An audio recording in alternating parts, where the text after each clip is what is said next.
Hello friends, welcome to Learner's Planet. Friends, in this session we are going to discuss the problems based on polygon inside a polygon, then further a polygon inside a polygon. Right? Mostly the problems are based on geometric progression. Basically we can say infinite geometric progression. Right? So I just give you the brief idea of geometric progression before we move further. So an infinite geometric progression, suppose I have the first term as a, then the second term will be ar, then ar square, right? And the series go till infinity, right? So what will be the sum of this geometric progression? It's a plus ar square till infinity is a upon 1 minus r, right? Now this sum is possible only when r is less than 1, right? Okay, if r is more than 1, then sum of infinite geometric progression is not at all possible. Now why it is happening? Let me clear it to you. See, a plus ar square, the last term will be ar n minus 1. So sum of this geometric progression when r is less than 1 is given by this formula. Right? Now if the series is an infinite geometric progression, that means what is happening? N is going till infinity, or we can say we can put a limit, n is tending towards infinity. Right? Now if r is less than 1, okay, if r is less than 1, so this formula will be converted to a 1 minus rn upon 1 minus r. Right? So we'll be putting in a limit infinity over here. So its limit n tends to infinity, a 1 minus r is to n upon 1 minus r. Now what is happening over here? See, if n is tending towards infinity, if r is a quantity that is less than 1, then r is to, suppose r is say 1 by 2, right? Now 1 by 2 raised to infinity, that is a very small fraction, a very small fraction. So we can say it is as good as 0, right? So this quantity will be converted to 0. So finally we are left with a upon 1 minus r. Okay, so limit n tends to infinity, a 1 minus r is to n, 1 minus r is converted to a upon 1 minus r, right?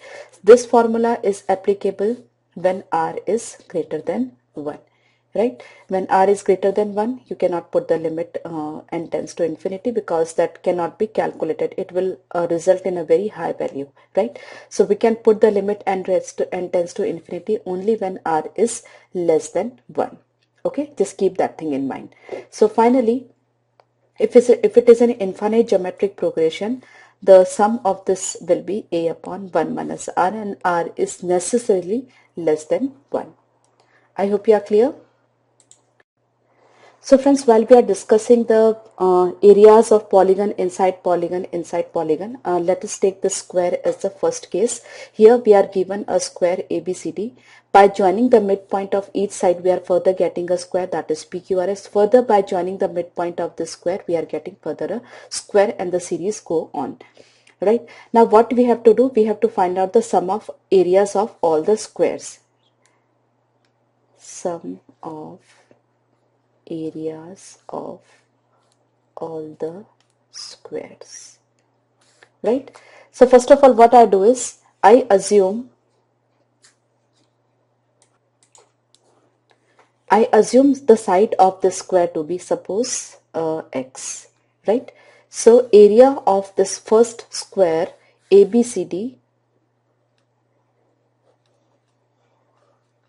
will be x square, obviously. So this is x, this is x. Then what would happen? Now we have made the other square by joining the midpoints.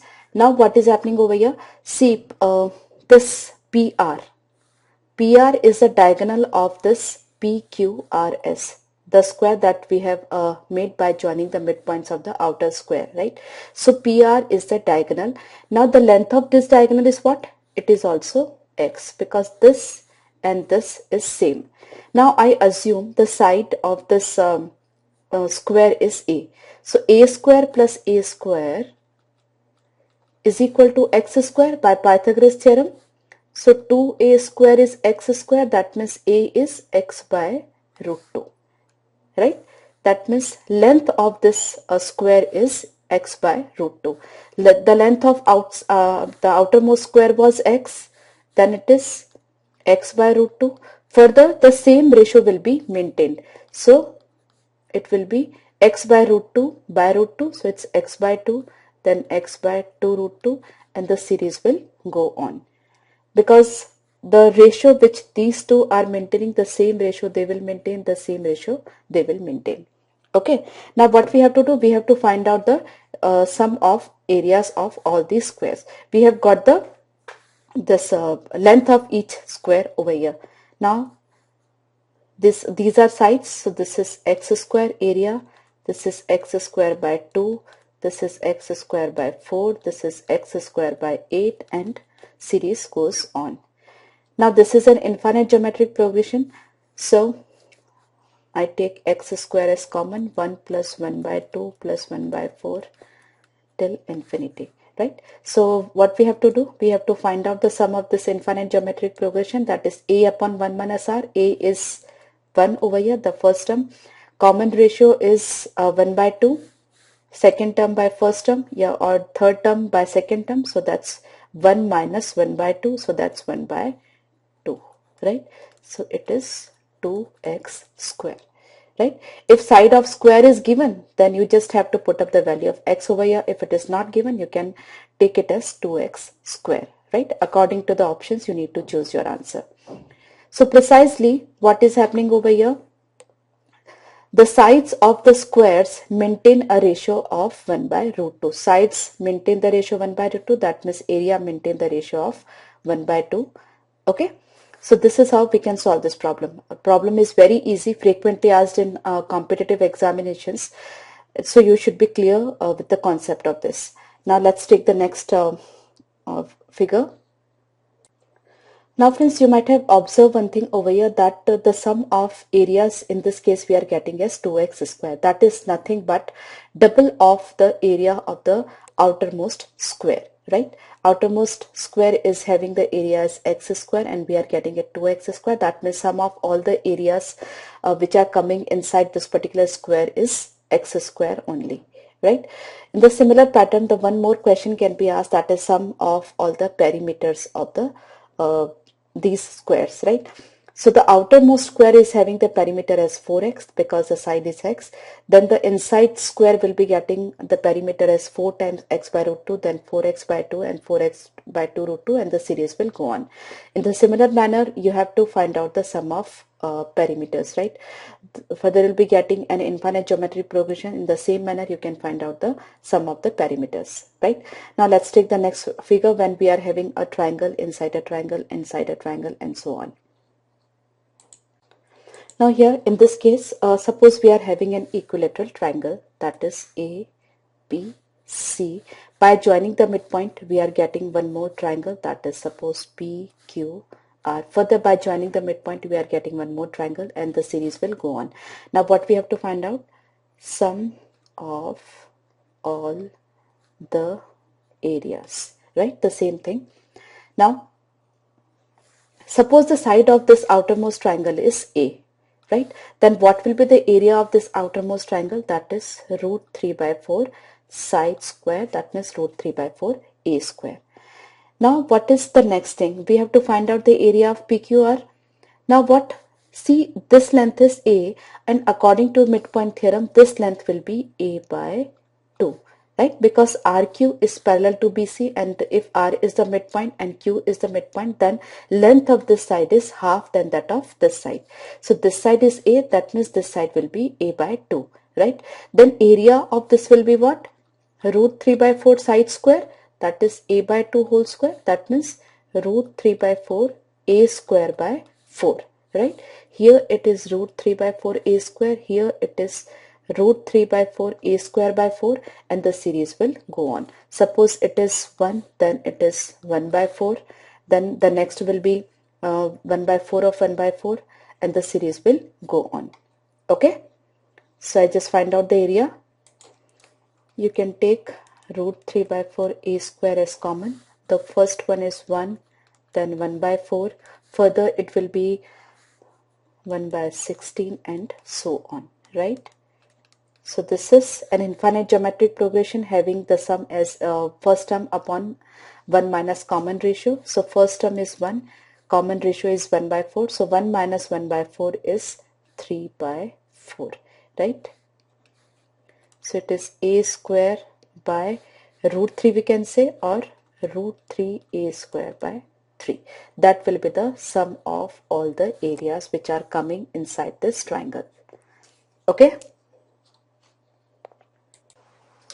And one important thing I'm sharing over here. See, in this particular triangle, if we talk about triangle ABC, it is an equilateral triangle, and we can see the 4 equal portions are there. That is ARQ, RBP, PRQ, and PQC. That means PRQ will be nothing but 1/4 of the original triangle, right? So we can take root 3 by 4 side square as common. Then the first triangle will be 1, then 1 by 4, then we don't require, right? So it's root 3 by 4 a square. The first term upon 1 minus r, that's 1 minus 1 by 4, so that's 3 by 4, right? So in a single step you'll be getting the answer, and the detailed explanation of the same I have already given to you. Okay, so just in 30 to 40 seconds you can find out the answer. I hope you are clear. So precisely, a polygon inside other polygon, they always form an infinite geometric progression. You should be knowing this fact. If you know this fact, then you don't have to work all this, right? Outside figure, just see what is the relation between the outside figure with the first inside figure. Whatever is the relationship you are getting, the same relationship will go on, right? Now here in this case, if I talk about, see, this length is half of this, right? Obviously in that case area will be 1/4, right? The ratio will be 1 this 1 by 4 only. Getting my point? You don't have to write all this thing. Listen to me once again. This side is half of this side. If side is half, that means area will be 1/4. It is quite obvious. That means if the outermost is 1, then the inner will be 1 upon 4. So this much work only you have to do, right? From these two, you'll be getting obviously the first term and the common ratio, and the remaining thing you don't have to write, right? This all is just to explain you why we are doing this, right? Because you should be conceptually clear why it is happening. Once you are conceptually clear, then you don't have to write everything, anything like this. Okay, the outermost is suppose 1, then the inside will be, since the side is getting half, the area will be 1 by 4, right? You got the first term, that is 1. You got the common ratio, that is 1 by 4. So it's 1 minus 1 by 4, that means 4 by 3, right? Okay, that is the sum of areas. And now the, if nothing is given, root 3 by 4 a square, it as a common term. Now if a is given, put up the value of a. If nothing is given, whatever is given according to option, you need to proceed.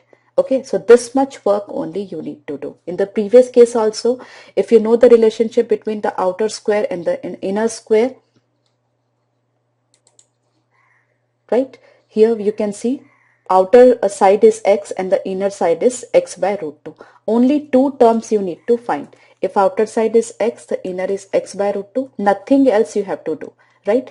It's okay with us. The first term and the common ratio we have already got. By this we can calculate the sum of the entire series. The only thing that you must be knowing is if a polygon is inside a polygon, similar this kind of polygons, then they will form an infinite geometric progression. Okay, I hope you are getting me. Now friends, in this case we have a square. Inside that square we have a circle, then a square, then a circle, and series is going on. In this case we have to find out the ratio of sum of areas of all the squares and sum of areas of all the circles, right? Suppose I assume, if it is given, it's okay. If nothing is given, you can assume the side of the square, maybe at anything, it's suppose 2a. We have already discussed the ratio of sides of outer square and this square, right? In this case, right, if outer square, suppose it is a, b, c, d, right? If it is 2a, then the inside one will be this divided by root 2, right? So the other will be 2a by root 2. Okay, nothing more we have to do. we just need to know these two only. The remaining series will be maintained the same ratio. Okay, so we got the sides. Now we are interested in circles, right? So circles, the outermost circle, the diameter of the outermost circle will be 2a. Getting my point? See this diameter, and this is the length of the square, right? So the outermost circle will be having the diameter as 2a, that means radius as a, that means this is the radius.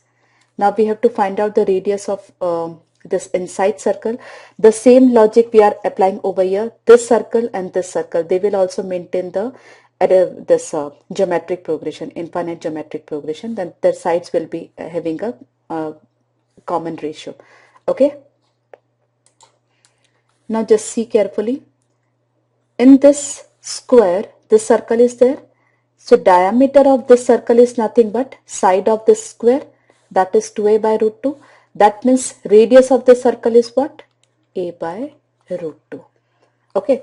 Now this two data are of square, this two data are of circle, right? So nothing else we have to do. Now this is what I take 4a square plus 4a square by 2. This is sum of areas, and in this case if I take 4a square as common, and we have already calculated that it is double of the outside square, so that is precisely 8a square. That is sum of areas of square. In this case it is pi a square plus pi a square by root by 2. So pi a square plus pi a square by 2 and so on.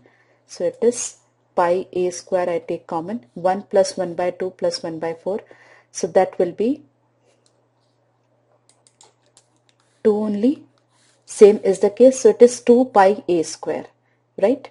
2 pi a square. Areas of square 8a square, and it is 2 pi a square. A square is cancelled. 2 4s are 8.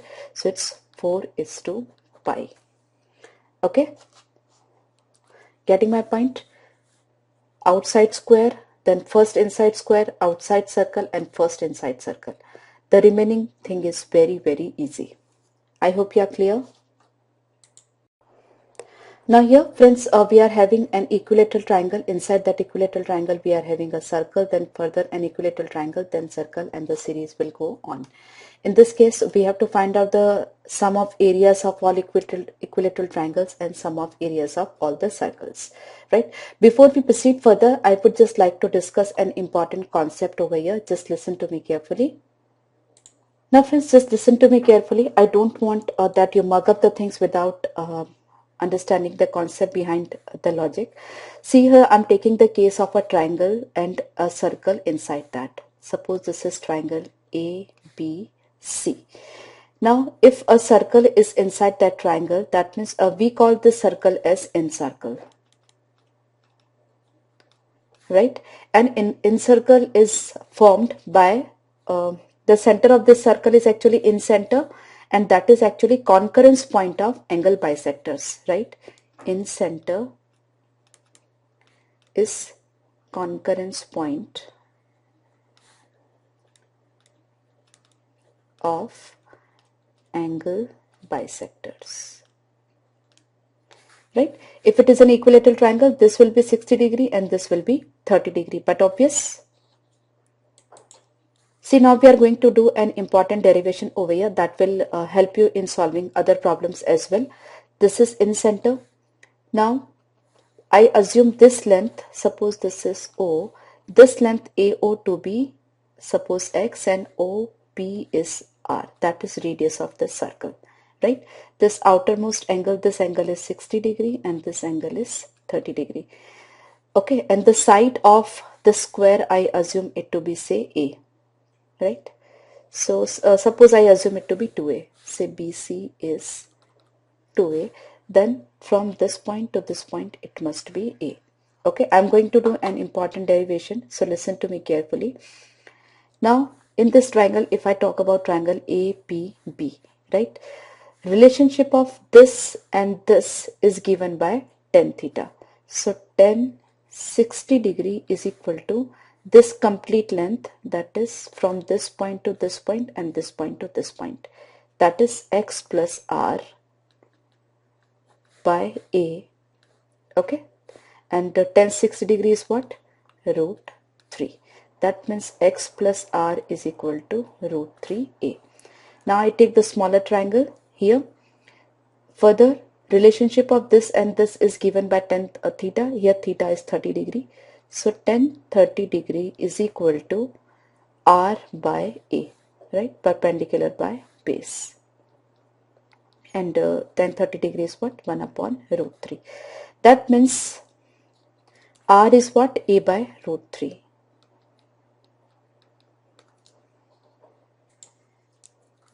Now from here, a is equal to root 3r. A is equal to root 3r. I put the value of a over here.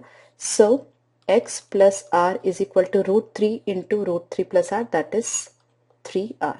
That means 2r is equal to x, right? So x is actually this length from this point to this point is actually 2r. And this length is r, right? So this line is divided in the ratio 2:1 by this point, that is in center. That means in center and centroid, both the things are same for an equilateral triangle. Okay, because centroid also divides the line or the median, we can say, in the ratio 2:1 start from the vertex. Okay, so in case of equilateral triangle, in center and centroid, both of them will be same. Okay, so this ratio is actually 2:1. So finally what is happening? This part is 1/3 of the total length and this part is 2/3 of the total height. Okay, so we got the relationship between this side and radius of the circle, right? So I just delete all this thing and just write down the final answer. Now side of this triangle is 2a, right? Then the side of this will be half of that, so it's a, and we don't want anything else.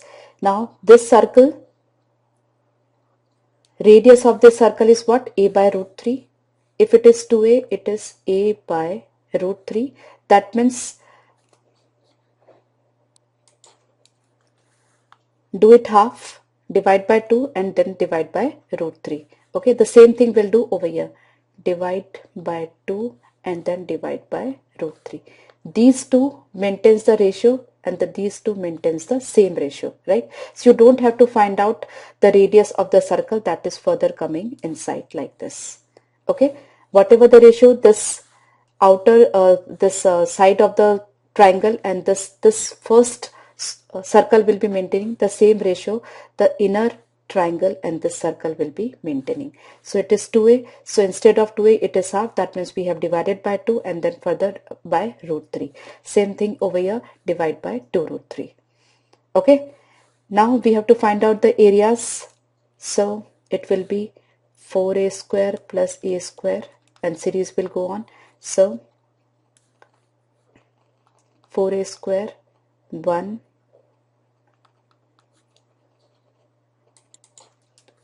plus 1 by 4 and so on. So it's 4a square, a upon 1 minus r, a is 1, 1 upon 1 minus 1 by 4. So that is 1 upon 1 minus 4, that is 3 by 4. So it is 16a square by 3. That is sum of the areas of all the triangles. Okay. So this, just we keep it aside. Because we have yet to multiply by root 3 by 4, because we have just added the sides, square of sides over here. The square of the area of the triangle is root 3 by 4 side square, right? So root 3 by 4 I have yet to multiply. So let's keep it aside. Similarly here we have to find out the sum of areas. So it's pi by pi r square.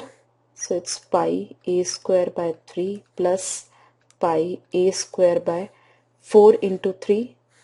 It's 2 square into root 3, so 4 into 3 and so on. So what is the ratio? Divide this by this.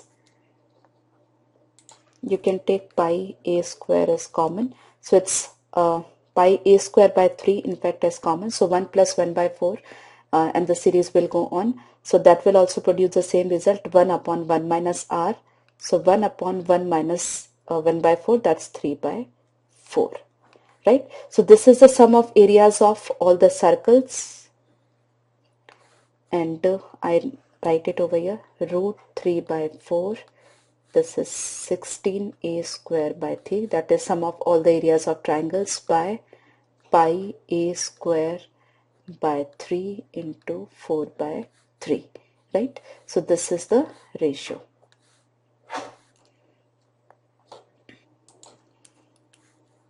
4 4s are 16, so it's 4 root 3 by 3 and then pi into 4 by 9. Okay,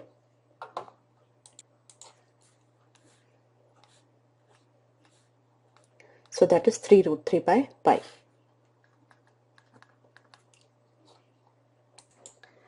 Friends, I hope you are clear. Initially you will find it difficult and lengthy both as well, but gradually once you get the command over here, just 2 steps you need to write, just these 2 steps, nothing else. Okay, I hope you are clear. Now friends, we are taking a case when there is an hexagon, then there is a circle, then hexagon, then circle, and so on, right? Now what we have to do, as we have done earlier, we have to find out the sum of all the hexagon, areas of all the hexagon is to sum of areas of all the circles, right? So I just draw the first diagram over here. See this length, I assume it to be 2a, right? This is the radius of the circle, I assume it to be r. So this length must be a only, and this angle must be 60 degree because this entire angle is 30 degree, right? So then 60 degree, that is root 3 by root 3, that will be that will give the relationship between these two, right? So r by a is root 3, that means r is a root 3, right? If the side of the hexagon is 2a, then the radius of the circle will be a root 3. So side is 2a, this is for hexagon and this is for circle. Now just see the other hexagon that is inside this circle. If you observe it carefully, the side of this inner hexagon will be equal to radius of this circle. Okay, this is the diagonal of this circle. Just concentrate on this circle. This is the diameter of the circle. I'm sorry, not diagonal, diameter, and this is radius. Okay, so that is actually, this is an equilateral triangle, that is the part of this inner hexagon, right? So as I told you, the radius of this circle will be the side of the inner hexagon, so that's a root 3, right? Now the ratio which this hexagon and this circle is maintaining, the same ratio this hexagon and this circle will be maintaining. Okay, so that's what actually this ratio is, 2 by root 3. So even these two will be maintaining the ratio, that's 2 by root 3. So that is 3a by 2, right? The same ratio, that is 2 by root 3, and here the ratio is 2 by root 3. Now nothing else we require. We have to find out the sum of areas of all the hexagon is to sum of the areas of all the circles. And we are already having the side of the hexagon and a radius of the circle, right? Now an hexagon is a combination of 6 equilateral triangles, right? So first equilateral, I just take 6 times root 3 by 4 into 2a, that is the side of the first hexagon. Instead I can take a is common, so it's 6 times root 3 by 4 side square. The first side is 2a, so that's 4 plus 3 and so on, right? And by we have pi r square, so it's pi, take a square as common, inside it is 3 plus 9 by 4 and so on, right? Now 4 plus 3, so it is 6 root 3 by 4 pi Sum of this is 4 upon 1 minus 3 by 4, that is the common ratio, and sum of this is 3 upon 1 minus 3 by 4, that's further the common ratio is same. So this and this is cancelled. So this and this is also cancelled. So 6 root 3 by 3 pi, or we can say 2 root 3 by pi. I hope you are clear. So friends, from this entire discussion, two things are very clear. Both the things are important. One, if same polygon is there, then you have to find out the ratio of side of one polygon to other, right? Just one step. Suppose it is square, then you have to find out the ratio of outer side by inner side. It's a triangle, then the same thing. If it is a hexagon, the same thing, right? Nothing else you have to do. Just find out the first side is to this side of the first polygon to side of the second polygon. Then you just have to make an infinite geometric progression. If the polygon which are the set of polygons, combination of two polygons, suppose it is square, then this, then what you have to do, you have to find out the side of the outer one, then radius of this inner one, then this, the third thing, right? The three things you have to find out. The ratio which this outer circle will maintain with this outer square will maintain with this circle, the same ratio the inner square will maintain with the inner circle, right? So after that, just you have to put up the geometric progression for both the polygons, and you can find out the ratio of areas, sum of areas, or maybe perimeters. Any question can be asked, right? So two things are important, and every time when there is a polygon inside a polygon, this and sum of areas or sum of perimeters is asked, you simply have to put up the geometric progression. Okay, I hope you are clear. Friends, I have done each and every postmortem for this concept, like when a polygon is inside the polygon, right? Now, if any twisted problem comes, doesn't matter.